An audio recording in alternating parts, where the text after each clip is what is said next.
All right, I told you I felt like making some videos today.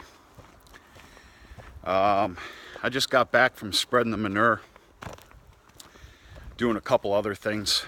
Right now we're going for a walk. We're gonna go see the beef and Holstein heifer herd.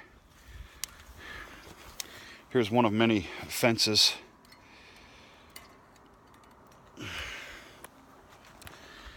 And we're gonna take a look at the wagon of corn silage. There's a big brute. What are you curious about?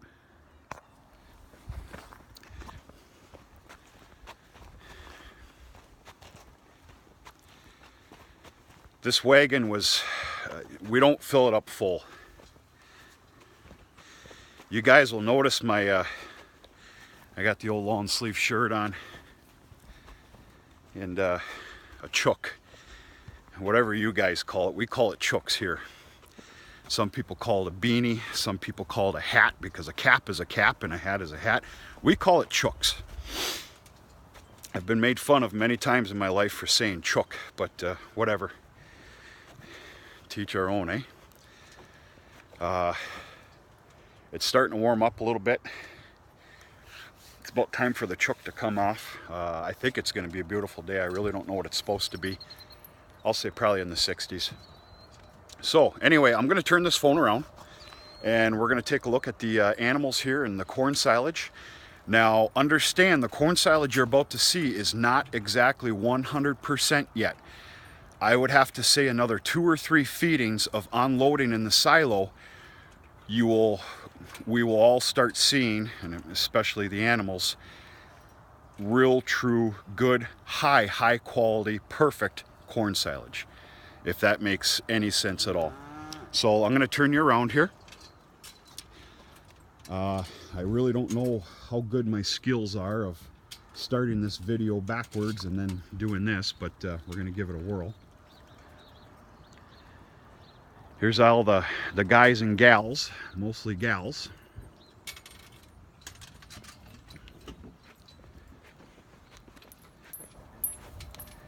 Come on. Hey, you. Yep. Get out of the way. Move her. These animals just attack the corn silage. I cannot express to you how much has already been eaten. It's just unbelievable. Get out of here. There's a little look at the inside. This is usually filled up 3 piles. I would have to say 3/4 of the way up. And they have already just demolished this feed.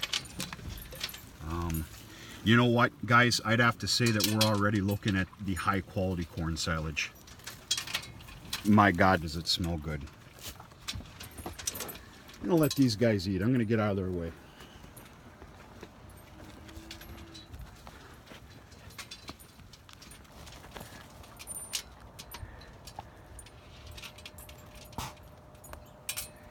Yeah, really nice.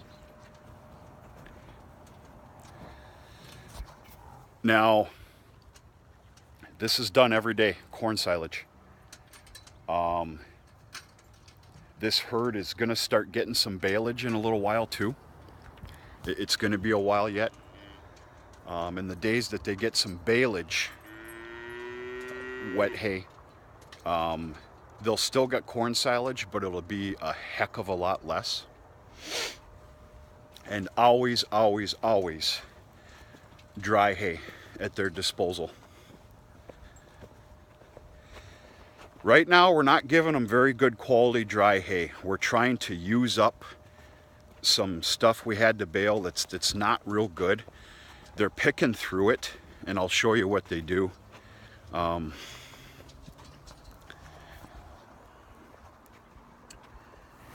They pick through it, they eat most of it, but they leave a lot. This was changed out this morning. The bale ring was taken off of this, and a different bale was put in, which they've already put a big hurting on that new bale. And then this serves another purpose right here. What you're seeing right here, they're going to eat another, not quite a half of this. And then the rest is for them to bed down. A nice dry little bedding down area. Whoop. Sorry about the finger.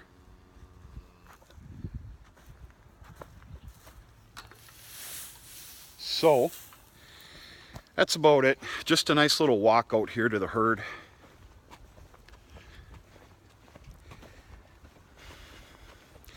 Anybody that lives close to me, you can probably understand the day that we're having.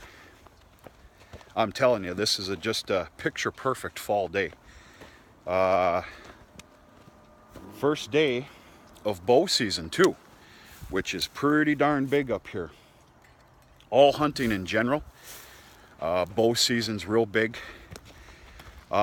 We actually opened up camp this weekend for the first time this year. Wow, that sun is just powerful this morning.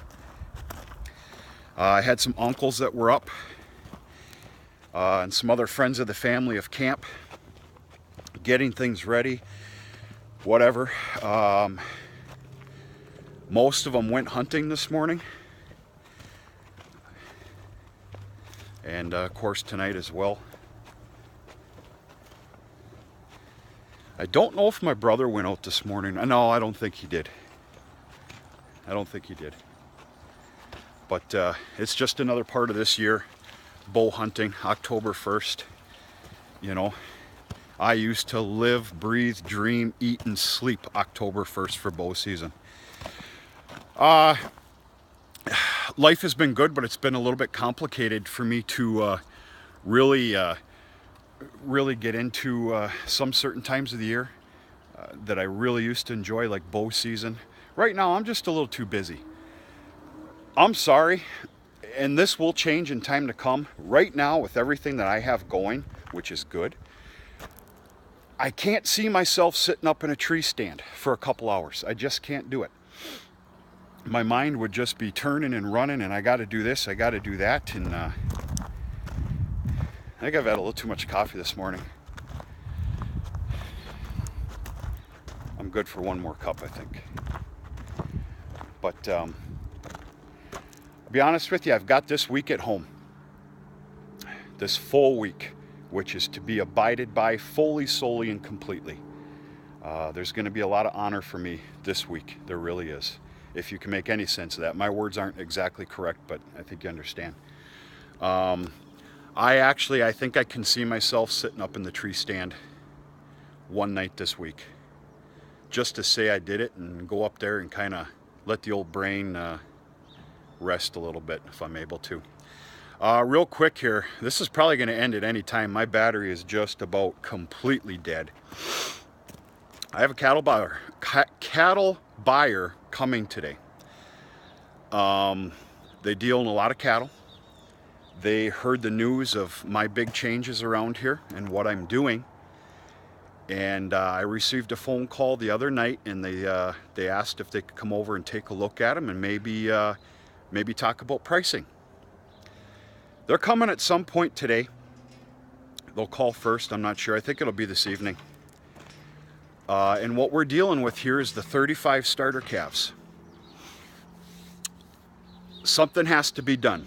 An agreement either needs to be made by tomorrow, or they are started to be shipped by me to the shipper by Thursday. I've done my research, the national market reports, and the closest 3 or 4 sales barns within the 300-400 mile radius. I've got my magical number. It's fair, very fair. It allows me to get all of my inputs back and maybe just a little extra, not much. Trust me. I've got my magical number that needs to be hit. If it is not met It's okay. There's no disrespect whatsoever. This is business. If it's not met, these 35 starter calves are going to be shipped downstate to a feeder sale, which really isn't too normal to be dealing with starter calves. But I made some phone calls, especially to the barn managers, and they're going to be shipped to a sale, a big feeder sale that's happening downstate this week, Friday. I don't know if it's proper or not to say the names of the barns and everything else. I don't know what the harm is, so I guess I'll just tell you. It's a sales barn that's owned and run by United Producers Incorporated, which does a great job, real good job. Heck, I think they have anywhere from 10 to 15 sales barns within the upper Midwest, we'll call it. And the one there in St. Louis, Michigan, which is just north of Lansing, does a real good job. I've done very fair out of there. Very, very. In fact, I'm very regretful that I did not send those bottle calves there. I think they'd have done a lot better. But it's okay. It's good. So anyway, that's kind of what I have on my plate here today, including another couple hundred other things. My sump pump in the basement went out this morning. So I have to take a trip into town here in a little while, get a new sump pump. Yeah, whatever, that's life, right? You know? Yeah, it's all good. Anyway, this guy's hungry. I'm getting some breakfast. Just saying hello to you guys again. Another video. Feel like making videos today. If I'm getting repetitious, well, don't watch them. You're going to get at least one more video today from me. And it's going to be a huge appreciation and a big thank you for, I've hit 300 subscribers, which is awesome to me. It's huge. That's huge to me. I think that was actually hit yesterday. I'll be honest with you, I didn't pay it much attention yesterday. I told you I kind of went AWOL this weekend. And yeah, that's some great stuff. That really makes me happy and makes me smile. That's some good stuff. I was able to